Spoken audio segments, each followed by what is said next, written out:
As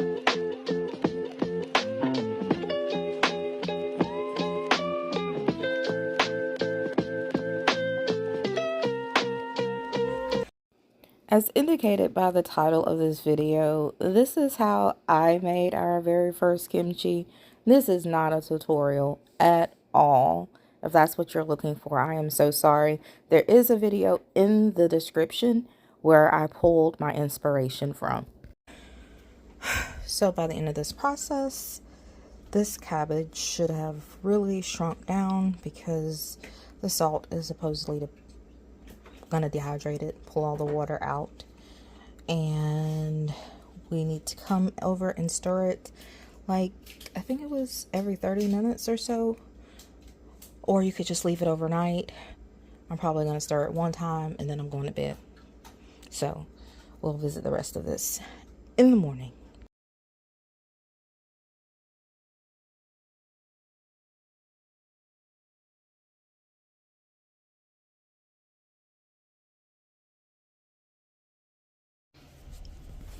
So it's the next morning and my family was being helpful and put the cabbage in the refrigerator for me. I can't remember if it's supposed to be or not, but look at all that water that has drained out of this cabbage just overnight. So we're gonna go ahead and rinse it really good several times, and we'll move on to our next step, which I'm gonna have to refer back to the recipe that I'm following loosely, and see where what our next step is supposed to be. So I was trying to get outside before the rain started because I wanted to get some carrots and some green onions to go in this, but it's full on storming just that quick and wasn't supposed to come in until 10, but it's a little after 9 now and it is full on. But let me show you what everything looks like after rinsing, and then we're gonna taste it and make sure it's not too salty. So that's what it looks like after rinsing, and what I did was I just took both of my hands into the water, grabbed with both hands, put my hands together like I was making a softball, and just squeezed gently to squeeze the water out. And afterwards, this is, you can see it keeps decompressing layer by layer, it just keeps decompressing. So let's taste it now and make sure it's not too salty, because if it is too salty, we're going to need to go through that process of rinsing and squeezing again.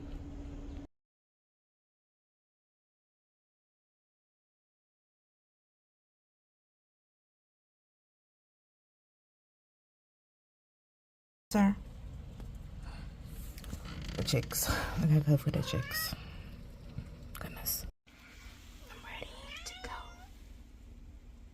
Attack. This cat, I swear. You really don't want to be out there. It's raining, bro. It's raining. You want to see what rain is?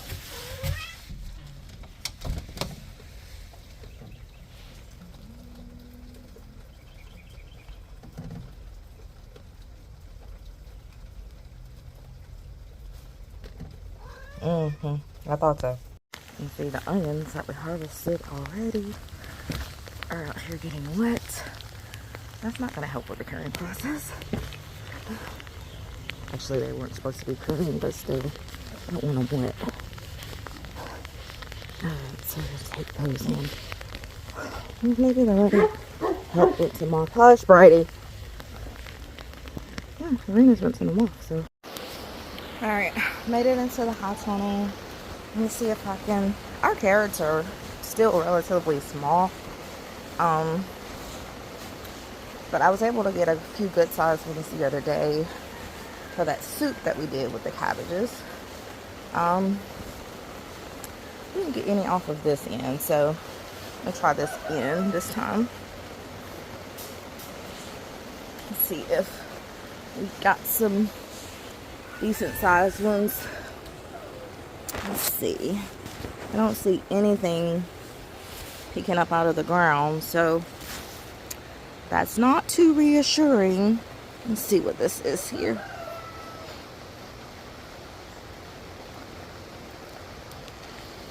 Hey, that's a good one. And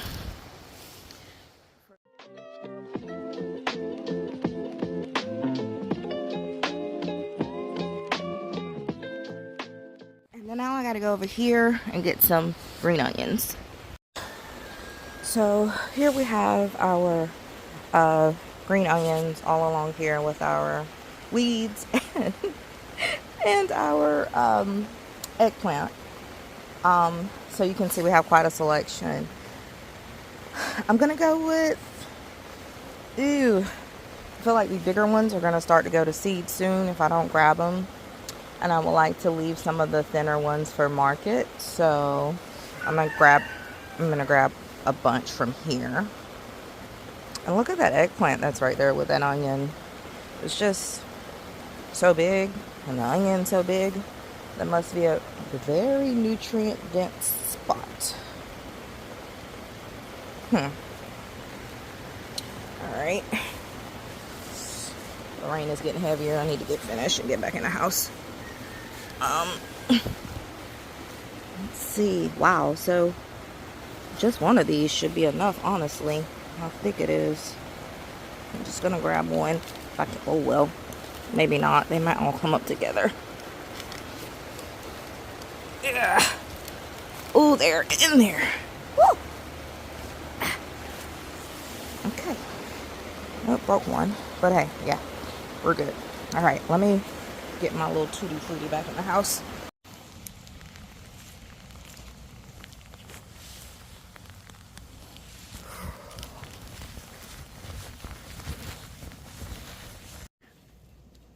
So this is a technique that I use for rinsing my root vegetables when I can't do it outside. I don't want all that dirt in my sink or in my septic system. And so I'll just get a container, rinse them real good in that. And then we'll take that water and use it to water a plant or something. But since God's doing the watering today, we're gonna just go pour it outside.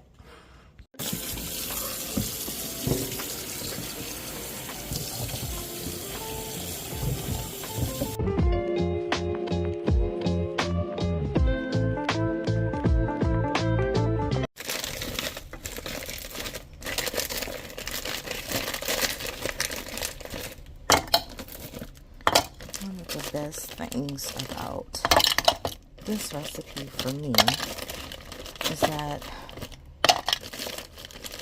I don't know, about 95% of the ingredients will be from our own garden. Even this garlic here. Also, but the ginger, we don't grow ginger. We tried. I need to give it more serious research. The ginger will be organic, at least. We use it already for our ginger bugs, so we have it on hand almost always. So this is going to need something to help it blend. So I'm going to use this fish sauce here. It's supposed to be a half a cup. I don't think this is going to be a half a cup, but let's see. Pretty close, for the sake of not mixing the two. And I know for a fact this is a good quality one. I'm just going to use whatever amount this is here.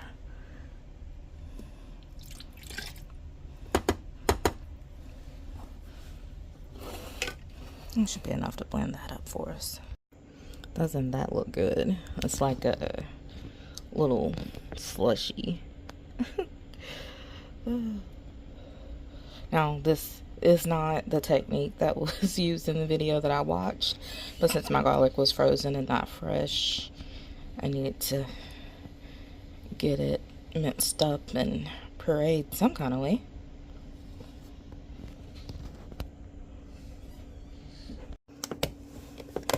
And we usually just keep our ginger in a jar or a bowl, you can see. And I think the recipe called for like a teaspoon.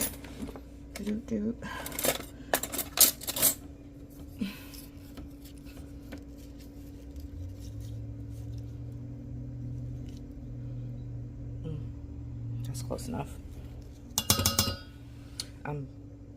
You know what? I like ginger. I like ginger a lot. I'm gonna put another one. Especially since the biggest adjustment that I'm going to be making to this recipe is I'm not using the shrimp paste just because I don't have any problem with shrimp paste. First of all, I've never used it, so I can't have a problem with it, but I didn't look for it. I didn't realize I needed it, and I had most everything else on hand, so I was like, why wait? I'm just gonna go ahead and make it. Hopefully it's still pretty good. Another adjustment is I'm not going to be using as much red pepper flakes as that recipe calls for, because I will not be able to enjoy this.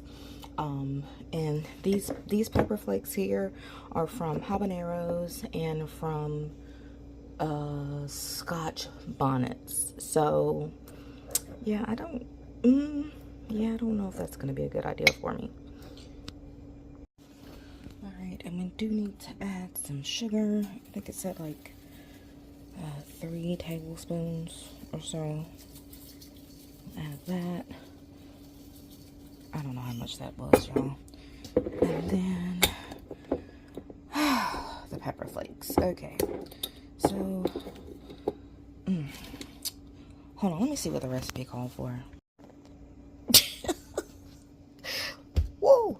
Okay, although I love Asian food, I cannot do a whole cup of red pepper flakes. That's like all of that. There's no way. So I'm thinking 1, 2. Oh, that's like 2.5. Okay, that's it. And I feel like that's still too much, but just putting those.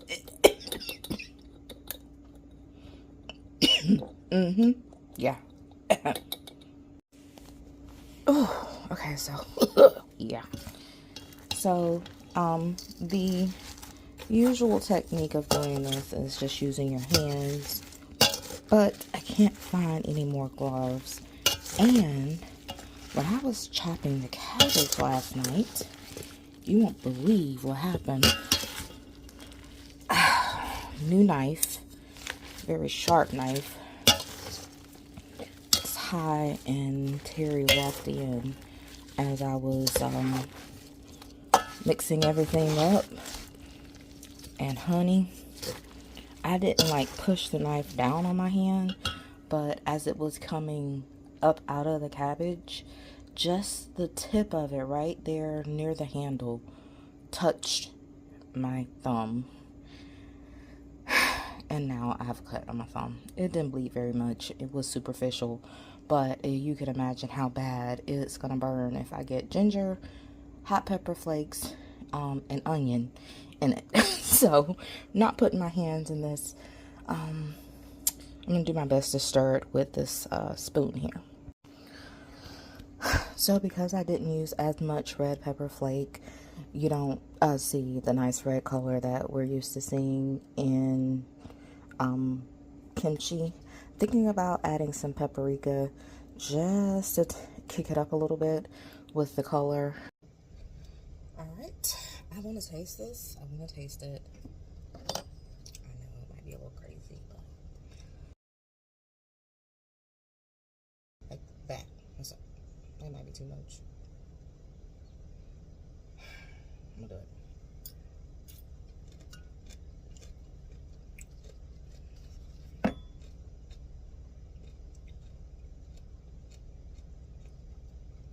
Ooh.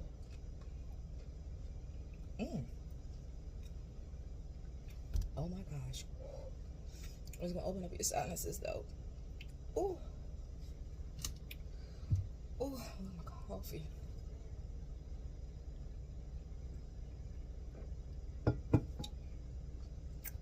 That is good.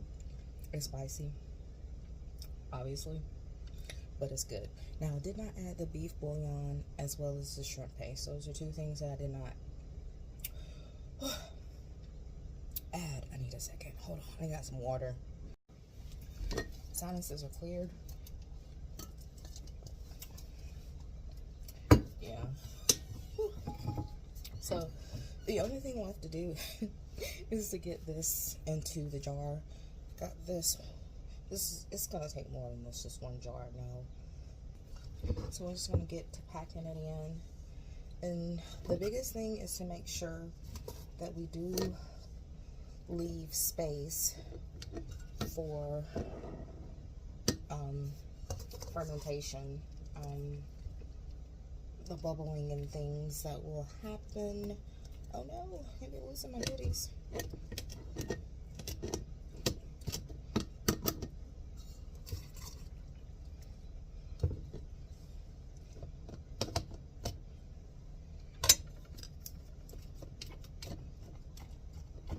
But you can pack it in pretty good. So I need to get one of those packer things, which I don't have, and I can see, you know, there's a lot of tools and stuff that when it comes to homesteading and doing this thing,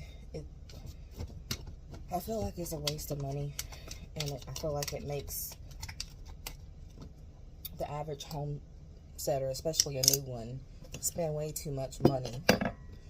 And some things I kind of held out on getting because I felt like they fell into that realm of another appliance or item that's just going to be sitting on the shelf and I'm not really going to use.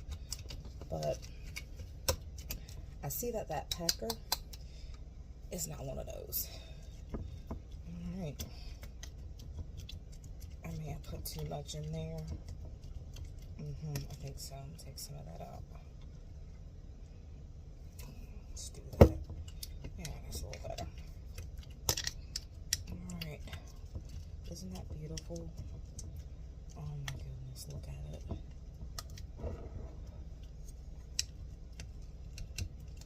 And let you see it from the top too.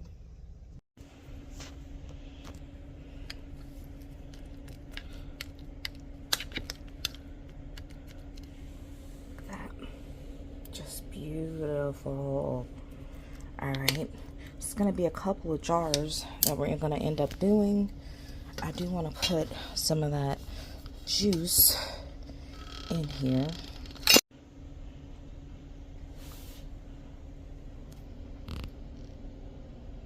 Oh my gosh, y'all don't know how big this is. Folks still sleeping, so I'm trying not to freak out completely, but this is so exciting for me. Oh my goodness. This is a wide mouth fermentation lid. And let me show you the way it works. So under the bottom, there are these holes you can see there. And then you have this piece of silicone that's on top. It's only laid on top. So as air comes out from the fermentation process, it'll push up and release through here. So this keeps your ferment covered and protected from bugs that may be attracted to the smell of fermentation, like fruit flies. It keeps it protected, but it also allows for the process to occur without as much supervision. I would not completely ignore this. I'm going to put it over by my coffee maker, so I'm going to see it every day, every morning. I'm literally going to put it right there. And my other one, I'll sit right there. But just keep an eye on it. So what I thought was my fermentation lids. Remember I said it's been a while. Let me show you what it actually was. It was actually these little lids that I will use when I preserve like parsley, cilantro. Usually don't use rosemary because the hole is so big. Rosemary is kind of strong, but And when I dry them out and I just want it to be just the herb, I'll crumble it up and put it in regular jars, regular mouth jars, and then put this on, and this allows me to, you know, sprinkle it when I need it. But I have used these as fermentation lids before, and what I do is I just lift it slightly. You can see they're dusty. It's been a while since I used them. I don't like, see, that's closed, that's open, and I just kind of like that. And again, it allows the fermentation process to happen. That is not what these are designed for, but I can't remember how I ended up getting them. I think they were on sale or something somewhere. I don't know. But they were cheaper than that. So I'm going to be using, I have 2 more of these. I don't know where they may be, but I have this. And as my mama says, work with what you got. And so we're going to work with what we got. I am sure it's been done before, but I have just this little bit here left. And those 3 jars there have already been done. And I was thinking about adding some of this comb and honey to this last little bit to ferment in this jar. I'm sure it's been done before. I haven't watched any videos, and I'm just gonna do it. I'm gonna do it.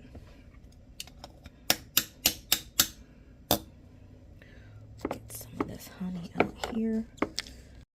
Okay, so in our homesteading community group that we've kind of just melded into friends with like interests, there is a beekeeper family, and that's where that honey came from. And I have conveniently and very covertly hidden it in plain sight so that I could preserve it and use it throughout the year until there's more. But that's that. I put some in here. Ended up using about 2 tablespoons, and I can tell you already, I'm already regretting not doing that for all of it. Okay, so now that we've got our ferment smelling and jarred up, how long we allow these to sit, I don't really know how long we're going to take. What I plan to do is start tasting it around day 3 and see where the sourness or ferment flavor is at. I've read that these can go from like 1 to 2 days all the way to 21 days, but when you're doing it yourself, you really want to do it to your taste. So kind of like with our ginger bug and our kombuchas, we will just kind of taste it along the way and decide when we're at a level of sourness that we can appreciate. Thanks for coming along on my really off the wall take on kimchi. And it's a really nice way to actually preserve your Napa cabbage or your cabbage varieties. It's just a really nice way to do it. Now, we have only used 2 cabbages to do this, and I primarily used the hearts. I did take off some of the outer leaves. So I'm thinking we may do some cabbage wraps tonight for dinner. Maybe like some ground beef, rice, carrots, onions, you know, just all sauteed up really nicely and wrapped up in that. I may do that, but if I do, that'll be another video. But thanks for coming along. And if you are looking for ways to use your harvest and you've come up with some nice ways to preserve your cabbage, please share in the comments. We still have quite a bit left to use and preserve, so we'd love to hear your ideas. We learn from each other and we grow together. So make sure you're growing big from home so that you can preserve big at home. This is Sheena with Bainhomegardens. Take care. See you in the next video.